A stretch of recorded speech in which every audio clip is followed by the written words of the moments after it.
Hi, 3 saint പ്ലോട്ടിന് വേണ്ടി തയ്യാറാക്കിയിട്ടുള്ള 700 square feet area വരുന്ന ഒരു വീടിന്റെ പ്ലാനും അതിന്റെ ഡിസൈനുമാണ് ഇന്നത്തെ വീഡിയോയിൽ ഉൾപ്പെടുത്തിയിട്ടുള്ളത്.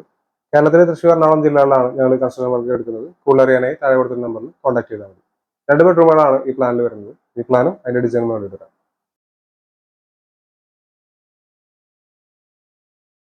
705 സ്ക്വയർ ഫീറ്റ് ആണ് ഈ ഒരു പ്ലാന്റ് ഏരിയ വരുന്നത്. ഈ ഭാഗത്തായിട്ടാണ് സിറ്റ് ഔട്ട് വരുന്നത്. 250-130 സെന്റിമീറ്റർ എന്നാണ് സിറ്റ് ഔട്ടിന്റെ അളവ്. സിറ്റ് ഔട്ടിൽ നിന്നും ഈ ഒരു ലിവിംഗ് കം ഡൈനിങ് ഹാളിലേക്കാണ് കിടക്കുന്നത്. 250-560 സെന്റിമീറ്റർ എന്നാണ് ഹാളിന്റെ അളവ് വരുന്നത്. ഇത് ആദ്യത്തെ ബെഡ്റൂമാണ്. 300-340 സെന്റിമീറ്റർ എന്നാണ് ഈ ബെഡ്റൂമിന്റെ അളവ്. ഈ ബെഡ്റൂമിന് അറ്റാച്ച്ഡ് ബാത്റൂം വരുന്നുണ്ട്. ഇത് രണ്ടാമത്തെ ബെഡ്റൂമാണ്. 250-350 സെന്റിമീറ്റർ എന്നാണ് ഈ ബെഡ്റൂമിന്റെ അളവ്. ഈ ഭാഗത്തായിട്ടാണ് കിച്ചൺ കൊടുത്തിട്ടുള്ളത്. 14 ലക്ഷം രൂപയോളം ഈ ഒരു വീടിന്റെ ബജറ്റ് കണക്കാക്കേണ്ടതായിട്ട് വരും. വീടിന്റെ പ്ലാനും ഡിസൈനും സംബന്ധിച്ച വീഡിയോസ് ആണ് ഈ ചാനൽ അപ്ലോഡ് ചെയ്യുന്നത്. വീഡിയോ ഇതുപോലുള്ള വീഡിയോസ് താല്പര്യമുള്ള ആളുകൾ ചാനൽ സബ്സ്ക്രൈബ് ചെയ്യാതെ കാണുന്നുണ്ടെങ്കിൽ ചാനൽ സബ്സ്ക്രൈബ് ചെയ്തേക്കും. Thanks for watching.